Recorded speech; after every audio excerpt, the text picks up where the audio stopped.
Everyone, and welcome to episode 314 of the Mike White's podcast. I'm Jack, as always, joined by Casey. How are you? I mean, in life, all good. When it comes to football, I'm not a very happy man. We never are. We're not. It's probably good that we didn't do one of these straight after the Swansea game. Because, I mean, anyone who went on Twitter will have seen that there was head loss all across the fan base. But you know that thing, I've said it on here a million times about Leeds don't learn lessons.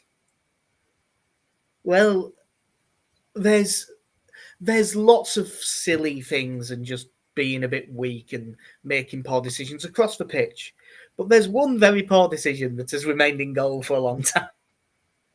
And it's very harsh on his parents. Well, if his dad's Daniel Farker, I'm okay with saying that. Yeah, we'll talk about the Swansea game in those as we go. We won't talk about it that much. I think we'll talk about the Meslier stuff last, probably. But I think the main thing to take away from this is we were shit in this game. Oh, dreadful. Just really struggled to get anything going. Well, we're good for about 2 minutes. Yeah. Then we sort of scored. Yeah. Bundled it in. Down the right, crossing for Peru, who can't sort his feet out. First shot gets blocked, back heel blocked. Swansea defender then can't sort his feet out. And Aronson, in fairness, good awareness. He's on his toes, gets him well, tackles it in. And I remember saying, like, oh, good, a goal for Aronson straight away. That's like the exact sort of thing that he needs for his confidence. And then it got even better. Leeds give it away, Swansea break. Ball in behind for Lewis O'Brien. You were not next to me, but very close to next to me. What did I shout? Don't dive in, stand him up. Foul, penalty. Just bad decision making. He didn't need to go especially near him. Just shepherd him. He's going away from goal. Just keep him going that way. Yeah, you do not need to stand next to him. You don't need to. It's like, I don't care how small of a touch it was. The second you were getting that close to him, he was absolutely going down. Yeah, because he was going nowhere else. From where we were, I thought it looked really harsh in real time, having seen it back on TV. If it was the other way, I'd want it. Like, it was I think it definitely wasn't a stinker of a decision. I just thought, like, it's the annoying thing is when you're watching someone like Joe Roden make a choice like that. Yeah. Where fully 35,000 people could see what was going to happen in that situation. Yeah. And he just needed to get within a couple of yards, hold him there. There was nothing else around him. No one was joining him. He wasn't stopping a counter-attack. It was Lewis O'Brien. Yeah. The worst case scenario, if you show him wide, is he checks back and probably plays a pass 10 yards back up the line. And then maybe they get a cross or something from there. But by then, all your other players are back. Or, your keeper can come and cat now. Never mind. But yeah, Josh Tymon steps up. It's a poor penalty, but all penalty saves are good saves. Goes the right way, tips it wide. Redemption. Well, I forgiveness. It's in a way the first penalty save he's had in the first team at Leeds. Because the one other time he did it, the rebound got scored. Yeah. So, and I believe that we even said, Jesus, Aronson goal. Everyone was saying it in the ground. Aronson goal, Meslier saves a penalty. This is like the exact confidence boosting thing that we need in a game where we're not playing well.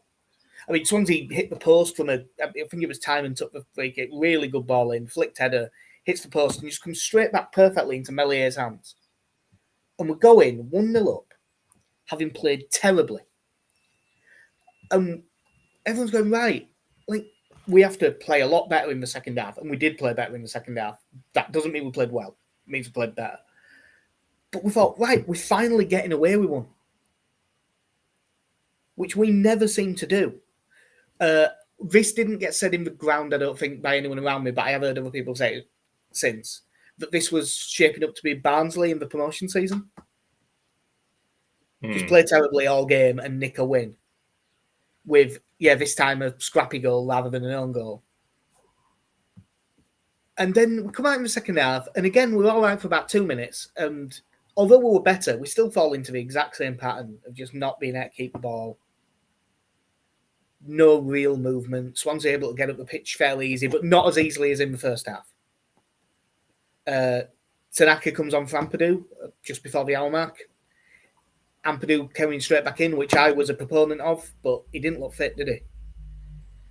No, he did not look ready for this game at all. Because I think I'd said I would have stuck with Tanaka and Rothwell for this and given Ampadu. I'd probably given Ampadu the extra week's recovery time. Because I don't think he needed to play in this. I know there has been a talk of a lack of leadership, which clearly, this game did a lot to dispel. And I somewhat understand the talk about tiredness and things like that for the players who travelled long distances. As someone who has travelled long distances for work-related things, I understand jet lag. It's great. I appreciate it's not just 10 hours on a plane. It's the fact that even when you're tired at 2 a.m, you're sat there going, why can't I sleep? But for me, you're looking at that going, yes, I appreciate they're tired, but I would much rather have gone with Tanaka and Firpo, start them, give them the hour. Even though I think Firpo got back later, I understand the Tanaka one more than the Firpo one, because Tanaka played 2 games. Firpo only played 1. So I think that was the one that surprised me more of the two. I mean, they both surprised me, but that one surprised me more of the two. So just after the hour mark, Tanaka plays a shocking back pass straight out for a corner. But comes to the edge of the box, volleyed back in. Meslier makes a really good save. And 63 minutes gone, and Illan Meslier is Leeds United's man of the match. 64th minute. Corner comes in. There is no one, Leeds or Swansea, jumping anywhere near him to challenge for the ball. And he just drops it, and Harry Darling has a tap in from 3 yards out.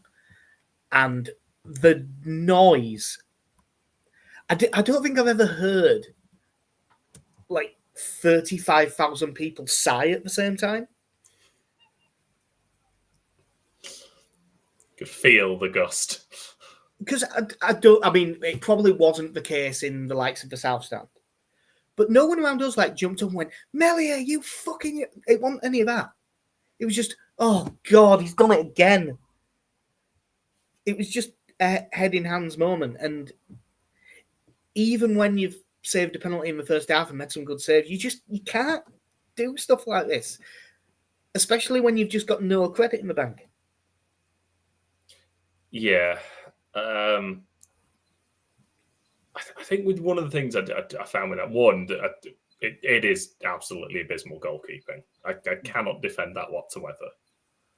I'm amazed for the number of errors that man has made that not a single Leeds defender thought, I'm going to follow this in. Yeah, you'd think there'd be Strauch or Roden, one of them. You'd think it'd be a Pavlovian response at this point, wouldn't you, to be ready? I can see it's going to him. I'm just going to go stand next to him just to make sure. Yeah, it's atrocious. It absolutely is. There is. That was one step from being Ali McCoy. It's atrocious. It absolutely is. If you'd have said really is instead, you'd have been perfect. I will say the Tanaka pass was so unneeded. So unlike him. Yeah. Maybe he was tired. I don't know. Yeah. I thought that it was like you say, that the annoying part was he'd made a brilliant save just before that. Yeah, it was a great save. I haven't seen a proper TV angle back, but when the shot comes in, there's a load of bodies in front of him, so I think he sees it really late. It's a really good save to just undo it all 40 seconds later. Firpo comes on for Byram. Byram was Byram was certainly there. Yeah, largely fine. Too negative with the ball. Just what Byram is, really. Sam Byram, who, again, hasn't played much of any football in about 3 months at this stage. Ramazani for Solomon. Manor Solomon, whenever he gets subbed, is always furious, except for this game, because he knew how badly he played. Overall, he's had a really good season, Solomon. He's been a really good player, at least, but God, he was awful in this game. Yeah. Bringing on Ramazani, another player who hasn't really done much of anything in the last few months. Yeah. Go on, lads. Dig us out of a hole, will you? Yeah. We also had Joseph Frarenton, Peru dropping to 10. Peru was also not great. Joseph will come on to his main thing. Yeah, because, I mean, Aronson obviously got the goal and we thought, oh, maybe that'll give him confidence. I thought he was pretty poor from minute 2 onwards. The more he plays like this, the more I'm having to agree with John Newsom, who I originally thought is the Graham Souness to his Paul Pogba. Yeah. But with every passing week at the moment, I'm starting to have to side with John Newsom more and more. Yeah. Once we made all those subs, I wouldn't say we really massively improved, but we did actually get on top in the game and sort of take charge of it a bit, but without creating a great deal. There was I think that the Peru one that was Aronson, the one other good thing Aronson did, good cross for Peru, and his right foot volley got tipped onto the post, which was a pretty good save, to be fair. But I think that was still at 1-0, and the chances weren't really coming. And then 85th minute, Nonto comes on for Dan James. 86th minute, corner in, met well by Strauch, saved. Nonto running in from the edge of the box, drives it through a load of bodies to score. What should be the winner if you don't do anything stupid, but it felt, when it went in, that felt like one of those moments. It felt like the late goals against Sunderland. You know, that's a moment that gets you promoted kind of moment. Yeah. And you were just like, I mean, you're there in that situation. And it's a good strike. Just through bodies, goes in. Elmo goes mental, Nonto goes mental. And you're worried that we're not going to switch back on. But it's not like, and then straight down the other end. It's not like the Blackburn one, where we got the late goal that should have been a winner and then conceded 2 minutes later. This, everything did calm down a bit. We weren't really conceding any chances. We were in control. And then in the 96th minute, Firpo throws a ball up the line. And I've had to see this back on telly because a guy was leaving when this happened. So I saw the strike itself, but I didn't get to see a lot of other stuff because there was something in front of me. Firpo throws it up the line. And having seen it back, actually finds Mateo Joseph's feet pretty well. And Mateo Joseph takes a touch that any footballer that plays behind a pub would be ashamed by. Just knocks it back 15 yards into the middle of play. Tanaka makes a tackle that's pretty similarly poor. And I know that he'd got himself booked for just stopping a counter-attack earlier. But it's the 97th minute, go in and make a tackle. And if you pick up a second yellow, that's less bad than letting him go. There's through ball from Joe Allen, which nutmegs Strauch, but I don't really think there's any issue with getting nutmegged. That happens. Like, the Potnik is so wide. Like, it's such a narrow angle. I've heard this goal described by some neutrals as a powerful strike into the far corner. It's a well-hit shot that crosses the line almost dead centre of the goal. If Meslier moves his right foot, instead of going with his hands, he saves it. Yeah. And, I mean, I think he should probably get there with his hand, but it's a much easier save with his feet. I know that XG is what it is, but the post-shot XG, so like after he's hit it, this includes how well struck it is about 0.03. So 32 out of 33 times the keeper should save that. Some places had it as 0.02, so 49 out of 50. And I'm not saying that it is actually 32 out of 33. But 9 out of 10? You've got to save it 9 times out of 10. And he just consistently doesn't.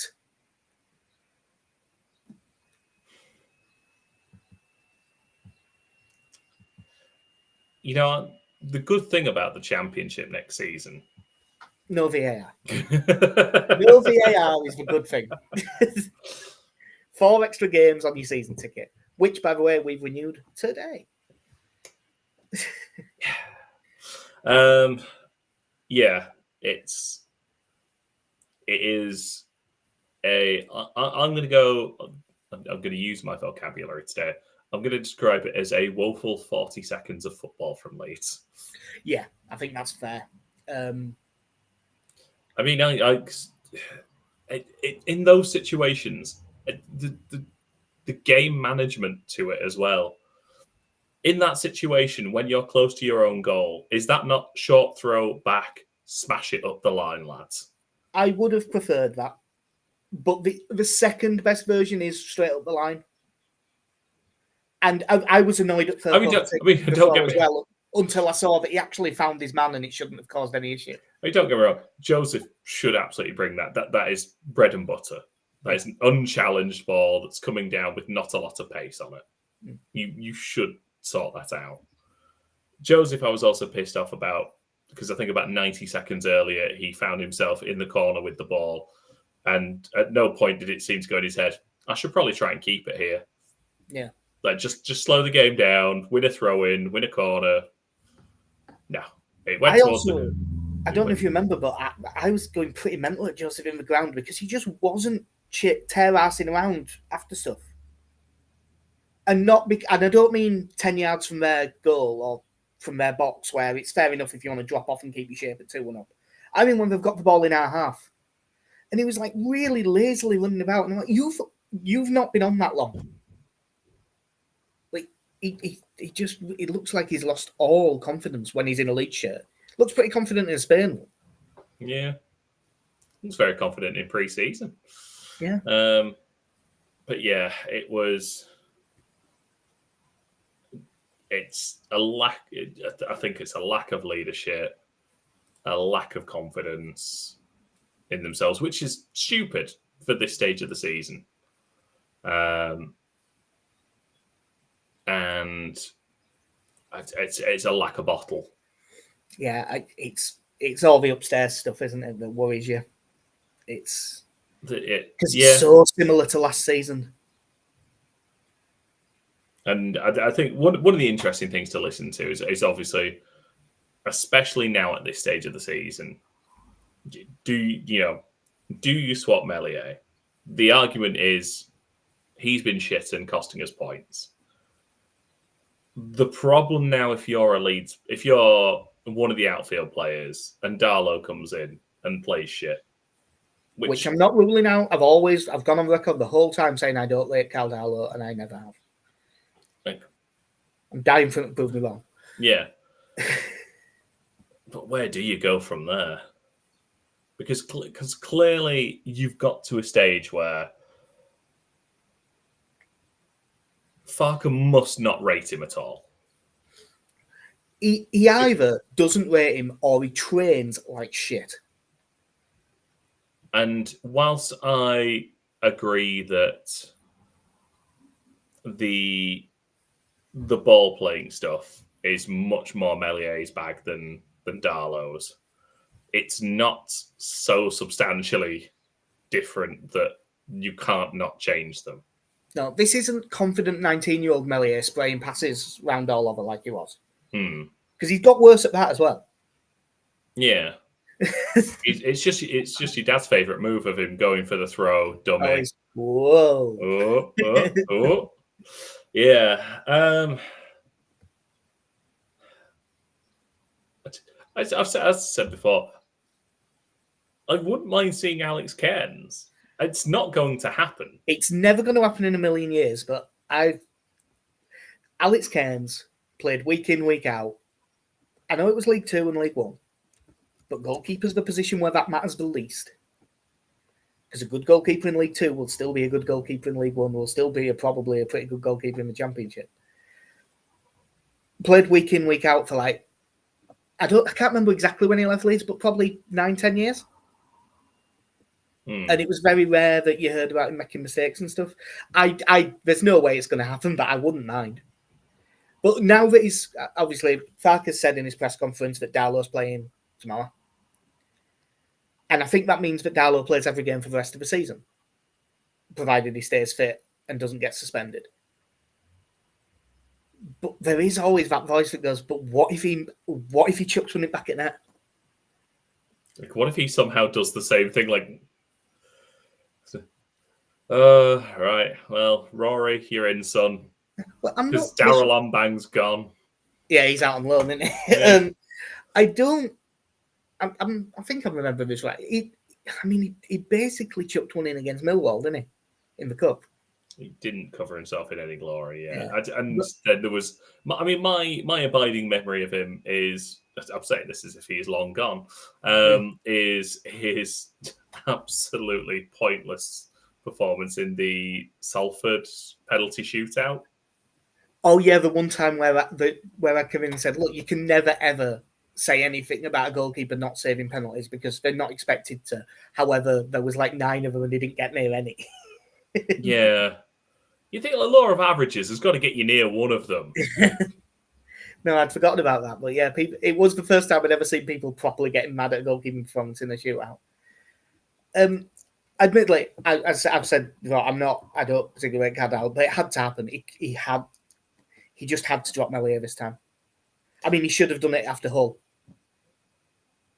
Yeah, and I think I'd no issue with the way Farkas spoke about it after the game, because it would have done nothing for anyone had he come out and gone, Jesus, I've given this guy so many chances and he continues to be shit. Yeah, he must have wanted to say that. Oh, yeah.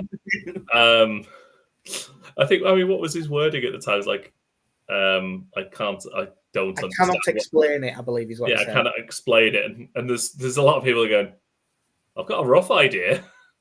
Just while on the subject of his post-match interview, do you agree with Daniel Farke? Are you 100% confident that Leeds United will be playing in the Premier League next season? Yeah, all of a sudden, 100 is a very big number. Yeah, that's why I put on our Twitter, fancy giving me 20-1, Mr. Farke.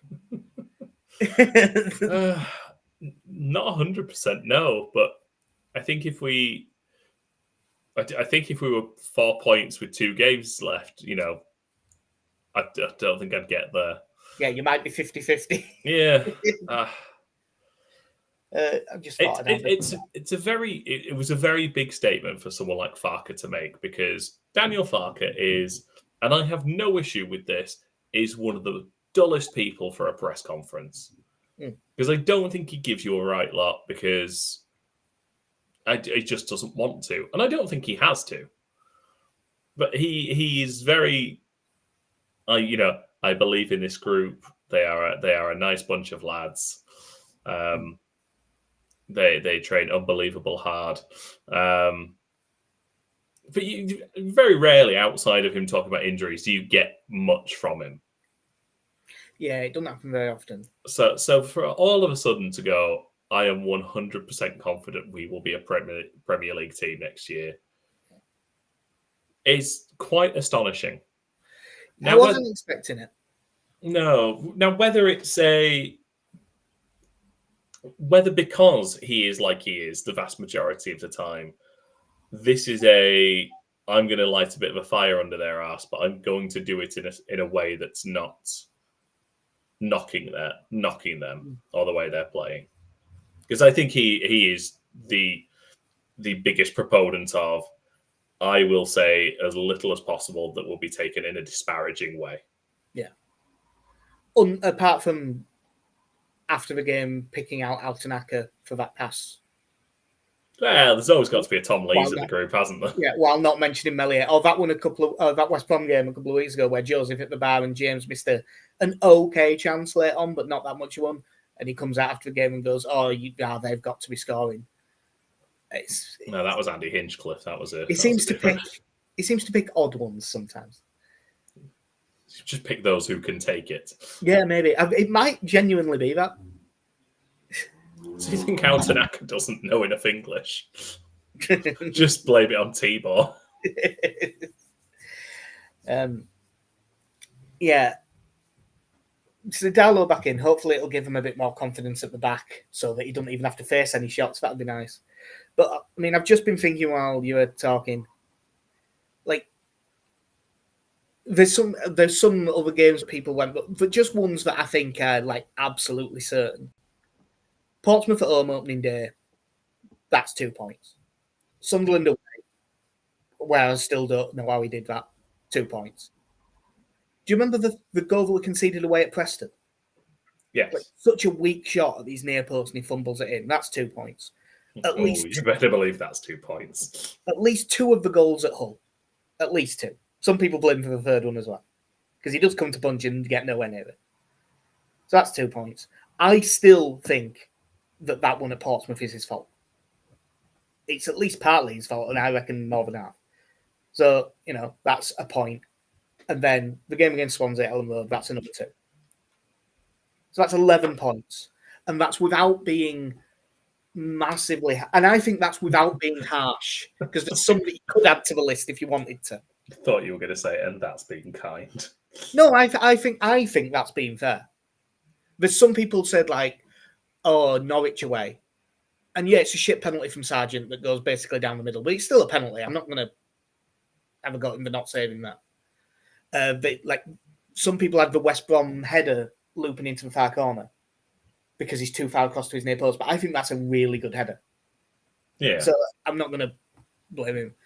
But that's 11 points. Now, all keepers make errors. Peter Schmeichel gets lobbed all the time. He gets lobbed every week. Yeah, that Crowder? But if you give us the 14th best keeper in this league, I reckon he probably only makes half of those mistakes.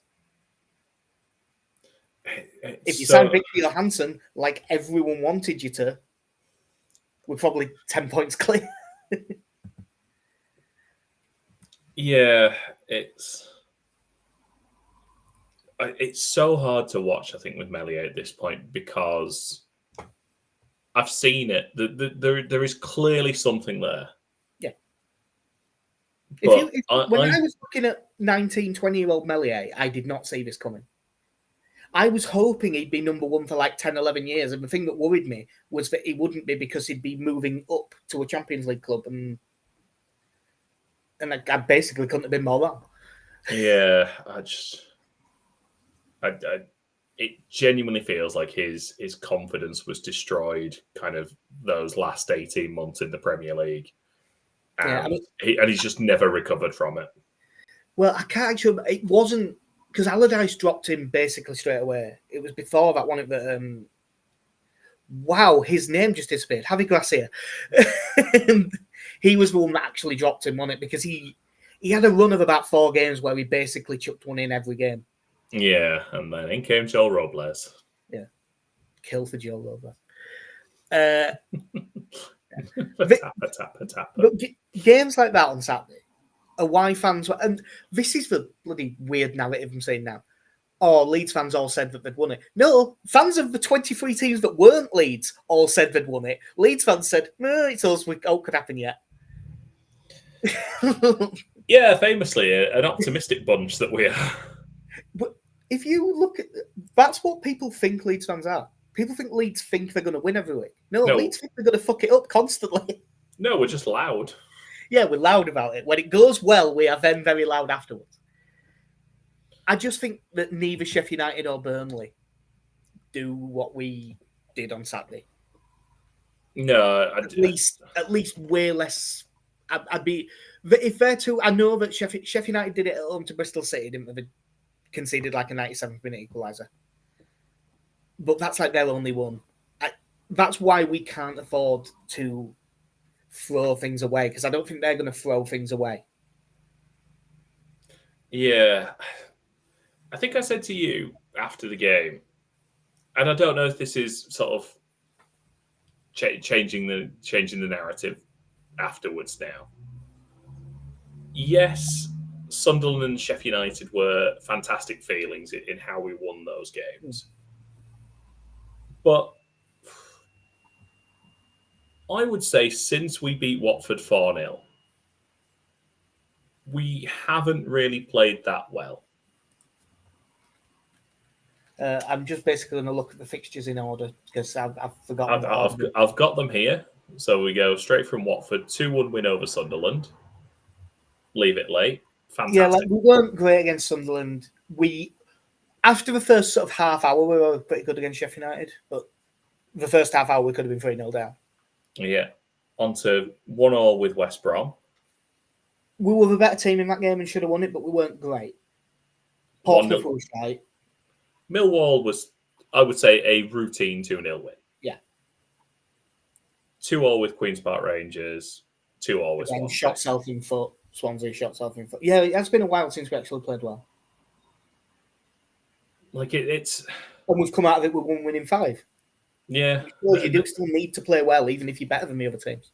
Yeah, it's that disappointing part there where we'd done the hard part. We'd beaten the 2 teams that were there or thereabouts. You know, like we have dug out. We've dug out 2 big wins there. Go finish it off now. And like second gear, lads. Second gear. You've probably got this. Oh no! Slam it in reverse. Yeah, I hope it's more complicated than this, but they just look so nervous, and they did last season. So hopefully we can just get going because I do think Luton's a must-win. We should briefly talk about the accounts because they came out. Have you had much of a look? I have not seen these. I assume they don't look great. They don't look great. I mean, the loss was 60.8 million, which is a lot of money. Are we in trouble if we don't go up this year?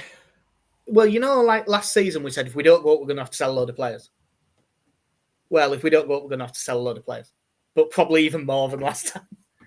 Yeah, we did have championship all-time record revenue of 127.6 million. And with that revenue, we still lost 60 million. And then this year, we've added bucket hats to that. Yeah, which it just shows what a money pit the championship is. As wage bill for last season was 84 million. Just to make us rightly feel terrible, Ipswich's was 44.5, and that includes all the promotion bonuses that will have been big bonuses because they were straight up from League One. 49ers have put 140 million in to the club over the year, which says a lot about where we are. But for the on-pitch stuff, we're about 15 to 20 million under the PSR limit. Which means that selling Archie Gray for 40 million 2 days before the deadline was quite important. I know that I still think that they thought Somerville was going to go in that window before it, and then it didn't. So that got it still isn't good, but on the accounts for 22-23, Leeds owed 187.5 million on transfers that we'd brought in and we're still paying off on the credit card. That's now 73 million, so we've paid over 100 million of that off, which is, I mean, it's terrible that it happened, but that is quite a lot. It sort of shows that not only did the Radrizzani transfers not work on the pitch, they were all disastrous on the spreadsheet. And 49ers were here for a decent amount of that, so they deserve some of the stick for that too. Yeah. But basically, and I mean, I know this is always the case when you're one of the promotion, while ever you are one of the parachute payment teams, this is always true. But if we don't go up, I mean, the parachute payments go 80? They go down by a bit, and then they go down a lot in the third year, and then they disappear completely. Yeah. If we don't go up, they've got to sell 6. Yeah, there's going to be. Because I mean, we brought Joe Roden down for a decent sized transfer fee, and he'll be on. He won't be on top level Premier League wages, but he'll be on a Premier League wage. I bet. We probably would have to look to see if anyone in the Premier League wants him because we probably can't afford to keep him.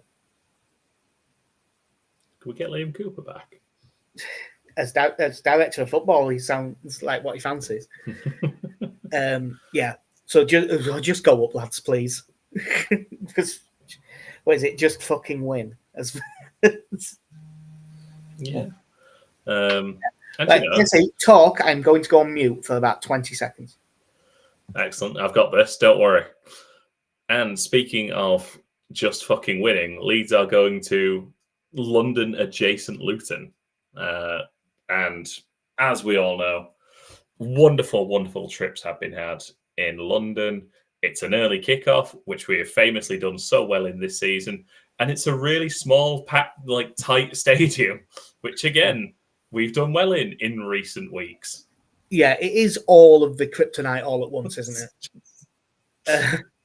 And I know that there'll be someone somewhere saying it's not London. It is. I'm from Leeds. Luton is London. Yes.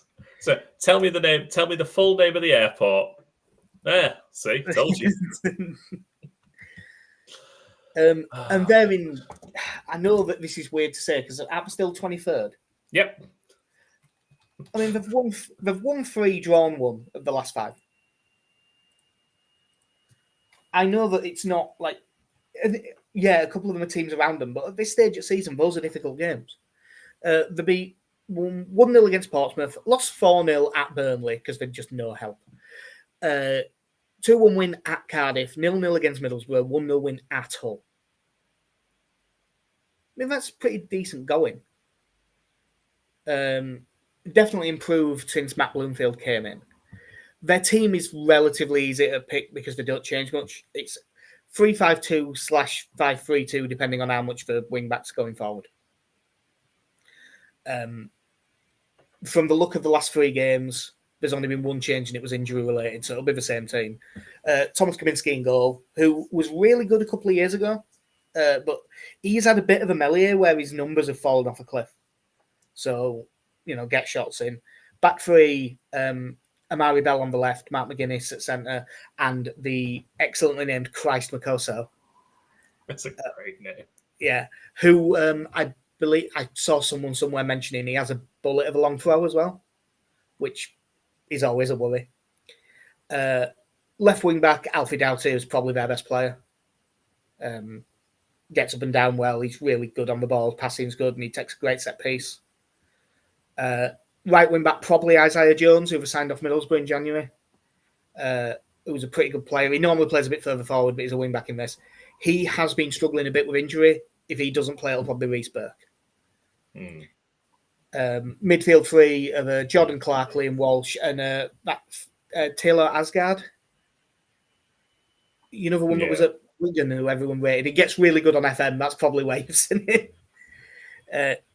They've been pretty good as a midfield 3 lately, by all accounts. And then it's whether they go. It depends on what sort of way they want to go with the 2 strikers. I think they'll just go for both the big lads and play Adebayo and Carlton Morris. Because if they just knock balls up to him, you're always going to have a good chance of getting out and keeping it up the pitch. If he wanted to go a bit more defensive, they could play Tahith Chong up front with one of them. And that gives them the option to drop into a 5-4-1 if they want to. But I think it'll be both the big lads. Ted Mengi is one at centre-back options. He's injured. Shandon Baptiste and Marvellous Nakamba are injured. Jacob Brown, he's injured as well. They've still got Victor Moses, who probably won't play. They've got that Cal Naismith, who plays everywhere. But that team will be pretty settled. It's not a great team. It shouldn't be 23rd. No. Because, we all believed in Luton. Did we both have them winning the league, or was that just me? No, I think we both did. Yeah. Yeah. Certainly with how they're playing, they definitely shouldn't be in that position. But I would like to think, if you can't, after that performance, look at that team and think, there is a few lads there who are either A, tired, or B, shit scared and need a break. Yeah. The next, obviously, we haven't talked much about them because there isn't loads to say. The next thing I've got written down is Darlow starts. Any other changes? I'm sure he will want to start Ampadu again, but after that, there is an argument that Gruev comes in, because it's away from home, we're probably going to go with 2 holding midfielders. I don't think he's going to do that, but I think that becomes more likely if Nonto plays at 10. Yeah, I think Firpo comes back in, and you go back to the regular back 4. Yeah. I think the odd thing with this now is with the central midfielders, like Rothwell and Tanaka has been the partnership this year. That's the partnership that has played the most together. Yeah, and although I didn't think he was that good, Rothwell was one of his better players. Yeah, but I just looked and just thought, we're getting to this end of the season, and all of a sudden we're playing a central midfield partnership that might have played 3 games together. Rothwell and Ampadu didn't play much, but hasn't Ampadu and Tanaka played once? Like, I'm saying, Ampadu's the issue here. if you're bringing him into the midfield, in as much as yes, I fully appreciate his ability, but at this stage of the season, you shouldn't be forming new central midfield partnerships. Like, you shouldn't be having to work on those connections.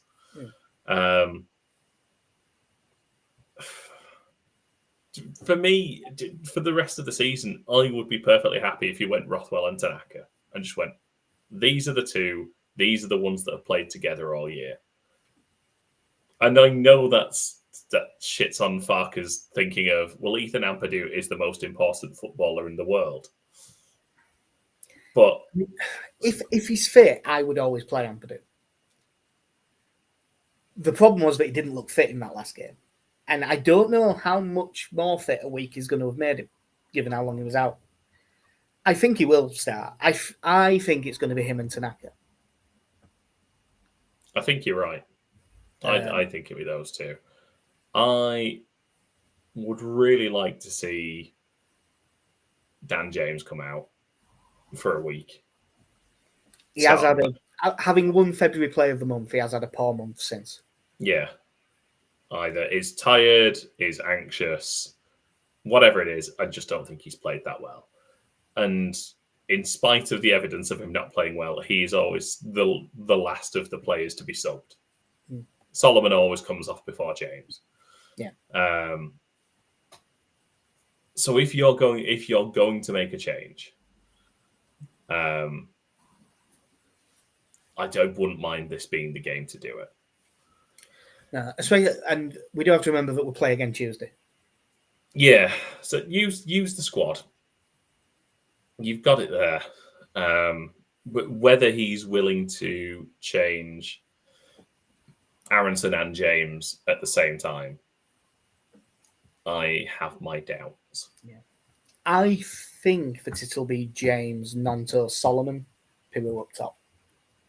But I mean, basically, our entire front 4 has been the usual starting front 4 has been out of form for a month. And if you made a case for any of them dropping out, I wouldn't massively argue with any of them.